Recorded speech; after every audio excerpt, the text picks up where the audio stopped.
আসসালামু আলাইকুম। আজকে আমরা কৃষিগুচ্ছের ৯ বিশ্ববিদ্যালয়ের ভর্তির আপডেট আমরা দেখব। কৃষিগুচ্ছে অষ্টম মেরিটের ফলাফল কিন্তু প্রকাশ করা হয়েছে। অষ্টম মেরিটে নতুন করে আরও 436 জন সাবজেক্ট পেয়েছে। এটা কিন্তু আমাদের রেকর্ড হয়ে যাচ্ছে। সপ্তম মেরিটে যখন আমাদের 598 জনের লিস্ট প্রকাশ করা হয়েছিল লাস্ট সপ্তম মেরিটে, তখন আমরা খেয়াল করছি যে 598 জন থেকে মাত্র 598 না 592 জন, এর মধ্যে মাত্র 162 জন ভর্তি হয়েছে। এরপরও আমাদের আরও 436টা আসন খালি ছিল, যার কারণে নতুন করে আবার আমাদের অষ্টম মেরিটে 436 জন সাবজেক্ট পেয়েছে।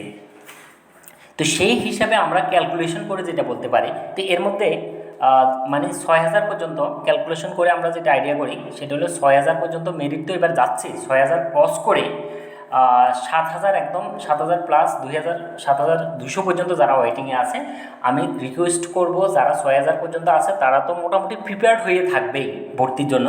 আর যারা একদম শেষ ওয়েটিং পর্যন্ত আছে তারা যাতে রেগুলার আপডেটগুলো দেখে, কৃষিগুচ্ছের নোটিশ এবং হলো মেরিটগুলা নিজ বিশ্ববিদ্যালয়ে ভর্তির পর, এবং যে রেগুলার যে আপডেটগুলো আছে এগুলো যাতে নিয়মিত যোগাযোগ রাখে। কারণ হলো এবার বলা যাচ্ছে না, হয়তো সব রেকর্ড ছাড়িয়ে একেবারে ওয়েটিং শেষ পর্যন্ত সাবজেক্ট পেতে পারে। তো এই জন্য আমাদের সবাইকে যোগাযোগ রাখতে হবে। একদম যে সাবজেক্ট পেয়ে গেছে ব্যাপারটা এমন না, কিন্তু একদম শেষ পর্যন্ত সাবজেক্ট পাওয়ার সম্ভাবনা আছে। এই জন্য আমাদের সবাইকে যোগাযোগ রাখতে হবে।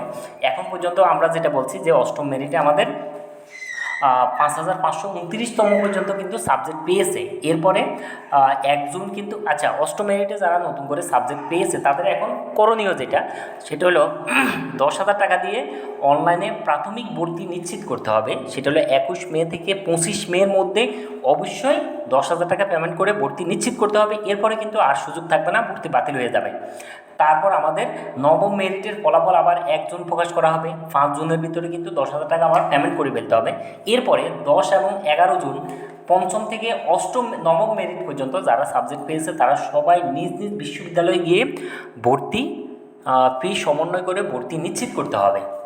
এরপরও যদি আসন খালি থাকে তো সেক্ষেত্রে সেটা দশম মেরিট অথবা গণবিজ্ঞপ্তি দিয়ে অন স্পট ভর্তি দিয়ে কার্যক্রম শেষ করার সম্ভাবনা আছে। এই জন্য আমরা নিয়মিত অবশ্যই আপডেটগুলো খেয়াল করবো। তো আমরা এখন পর্যন্ত যেটা দেখি যে পটুয়াখালীতে 128টা আসন খালি আছে, চট্টগ্রাম ভেটেরিনারিতে 14টা, সিলেট কৃষি বিশ্ববিদ্যালয়ে 101টা আসন খালি, খুলনাতে 76টা এবং হবিগঞ্জে 58টা, কুড়িগ্রামে 59, টোটাল 436টা আসনে অষ্টম মেরিটে সাবজেক্ট পেয়েছে।